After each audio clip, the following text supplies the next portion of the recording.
สบายดีสบายดีและสวัสดีบรรดาพี่น้องบัดสุผู้ทุกคนอีกตืมเส้นเก่าเส้นเคยเนาะกะห่างเหินกันไปหลายมือพอสมควรเนาะบ่ได้เฮ็ดคลิปบ่ได้อัปเดตเนาะข่าวนะชีวิตประจำวันของพวกเฮาให้กับบรรดาพี่น้องได้เบิ่งได้ชมเนาะกะพวกเฮาเนาะเป็นคนลาวที่ว่าข้ามมาเฮ็ดเวียกเฮ็ดงานอยู่ทางฝั่งไทยเนาะข้ามมาหาเงินหาคำอยู่ทางฝั่งไทยข้ามมาอิงอาศัยเนาะเพิ่งใบบุญของทางฝั่งประเทศไทยในการหาเงินหาคำเนาะส่งกับบาทหาเงินหาคำไปต่างตนต่างตัวอยู่บ้านเฮาเนาะกะเบิ้งผิวเพลินเนาะกะบรรดาให้พี่น้องหลายๆคนกะอาจจะเข้าใจแล้วก็คิดว่าคนลาวที่ข้ามมาเฮ็ดเวียกเฮ็ดงานอยู่ทางฝั่งไทยนี่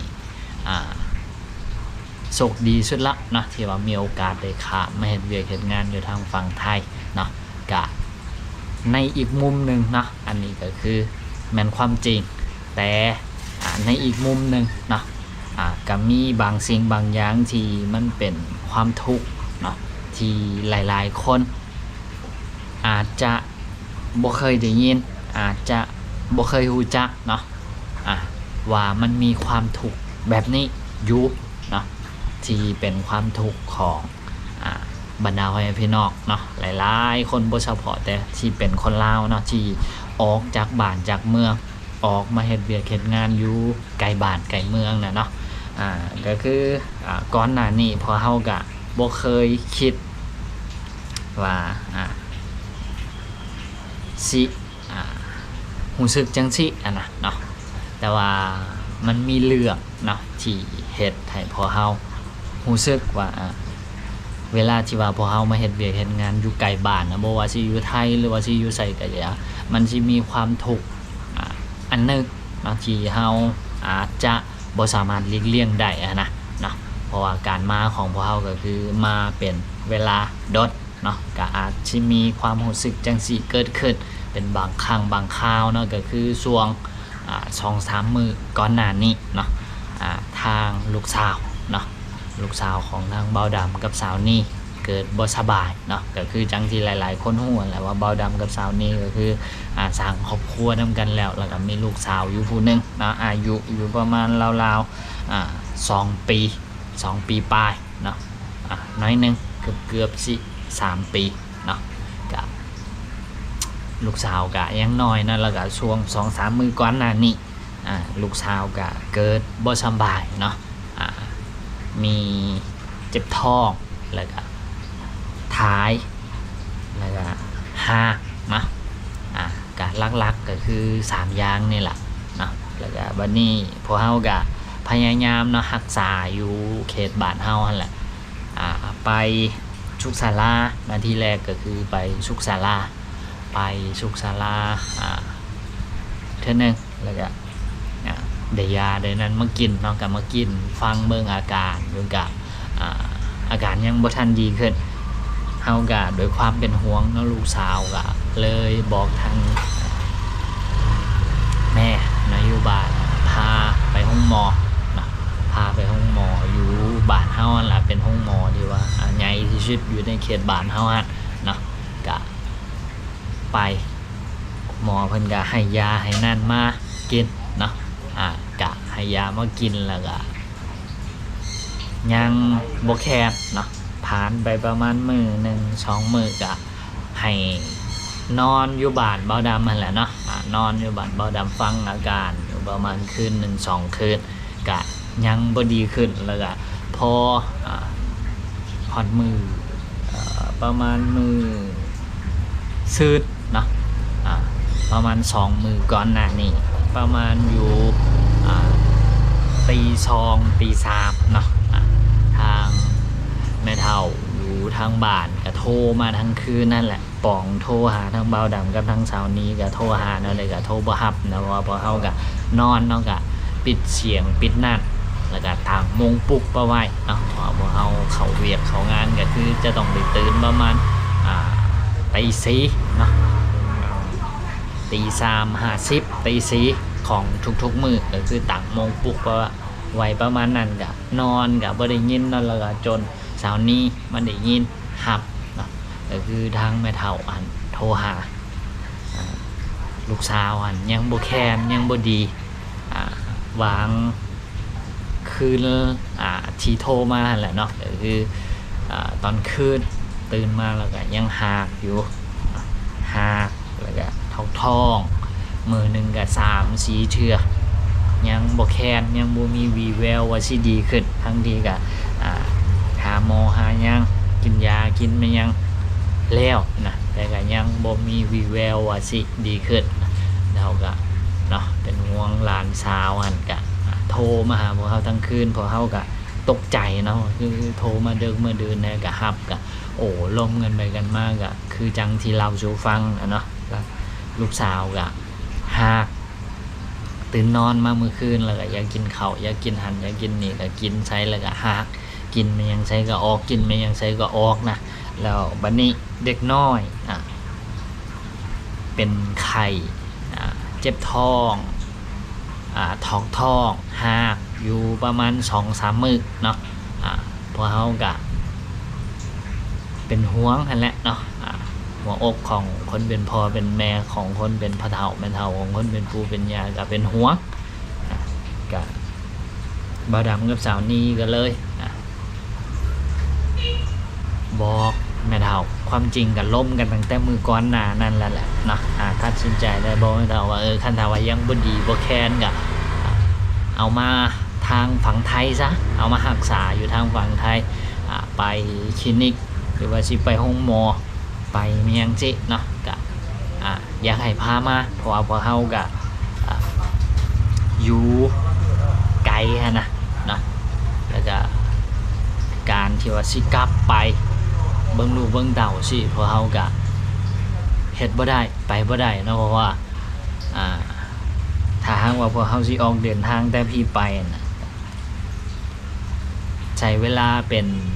มื้อ2 มื้อ3 มื้อส่วนเนาะเลยว่าตัดสินใจให้แม่เฒ่าอยู่ทางพุ่นเนาะพาไปหาหมออยู่ทางฝั่งไทยเนาะแม่เฒ่าก็พามาเนาะพามารักษาตัวอยู่ทางฝั่งไทยก็ไปคลินิกเนาะก็มีหลานชายเนาะของทั้งสาวนี้น้องชายของครูคิวเนาะเพิ่นมานำเพิ่นพามาเนาะก็พาไปหาหมออยู่ทางฝั่งไทยก็หมอเพิ่นก็เอาเข่าไปกวดเนาะกวดแล้วก็มีบ่งยาให้แล้วก็ซักยาให้เนาะลูกสาวก็ให้ได้ให้ว่าซั่นเนาะก็หลังจากนั้นก็พากันกลับไปบ้านเนาะแล้วก็กินยาพักผ่อนเนาะก็อยู่บ้านก็ผ่านไปเนาะมาหมู่บ้านนี้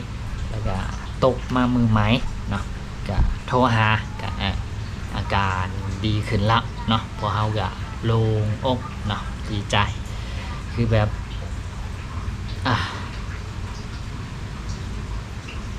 บ่จักสิว่าแนวใดเนาะพี่น้องเนาะณตอนที่ว่านะพอเฮาฮู้ว่าลูกสาวบ่สบายแล้วก็ป่วยแนวใดก็คือแบบบ่ดีบ่แค้นขึ้นนะก็สาวนี้ก็อดบ่ได้เนาะให้ห้องแต่ว่าพวกเฮาก็นี่ล่ะคันถ้าว่าบ่าวดำบ่มาเล่าสู่บรรดาให้พี่น้องฟังจังซี่ก็คงสิบ่มีไผฮู้เนาะว่าการที่ว่าข้ามมาเฮ็ดเวียกเฮ็ดงานอยู่ทางฝั่งไทยหรือว่าสิอยู่ไสก็แล้วแต่ที่ว่าอยู่ไกลบ้านนะก็มันก็มีความทุกข์บางสิ่งบางอย่างเนาะที่ว่ามันซ่อนอยู่ที่หลายๆคนก็อาจสิบ่ฮู้ที่หลายๆคนก็อาจสิเบิ่งบ่เห็นว่ามันมีเรื่องจังซี่แอบแฝงอยู่เนาะสำหรับคนที่ว่ายังบ่ทันมีครอบมีครัวบ่มีห่วงอยู่ทางหลังเนาะการมาเฮ็ดเวียกเฮ็ดงานอยู่ทางฝั่งไทยก็คือเป็นเรื่องที่ว่าดีที่สุดเนาะสำหรับคนลาวสำหรับคนบ้านเฮาละเนาะสำหรับคนทั่วๆไปนะเนาะแต่สำหรับคนที่ว่ามีห่วงมีครอบมีครัวอยู่แล้วนะการมาก็นี่แหละเนาะก็ต้องได้เจอกับจังซี่ถามว่ามันดีบ่ช่วงที่ว่า มันบ่มีหยังเกิดขึ้นเนาะบ่มีห่วงบ่มีสิ่งมีหยังที่ว่าเฮ็ดให้เฮาต้องห่วงนำทางบ้านจินะก็บ่ค่อยปานใดเนาะแต่ว่าสำหรับพวกเฮามีลูกสาวอยู่แล้วก็มีแต่ผู้เฒ่าเนาะทั้งพ่อเฒ่าแม่เฒ่าแล้วก็ทั้งอีปู่อีย่าอยู่บ้านแล้วก็ต่างคนก็คือต่างบ่สร้างขี่รถบ่สร้างไปบ่สร้างมา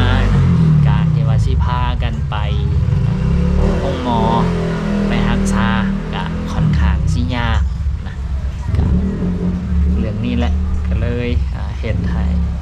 แบบเฮาแฮงเป็นห่วงแฮงทุกข์ใจลายขึ้นเนาะคันถ้าหากว่ายกตัวอย่างว่าอยู่ทางบ้านเนาะมีผู้ปบผู้แลนั่นนี่ก็เวลาลูกบ่สบายก็ฮีฟ้าวพาไปห้องหมอพาไปหั่นไปนี่ก็ยังดีเนาะถ้าว่าเฮาเฮ็ดส่วนนั้นได้แต่ว่า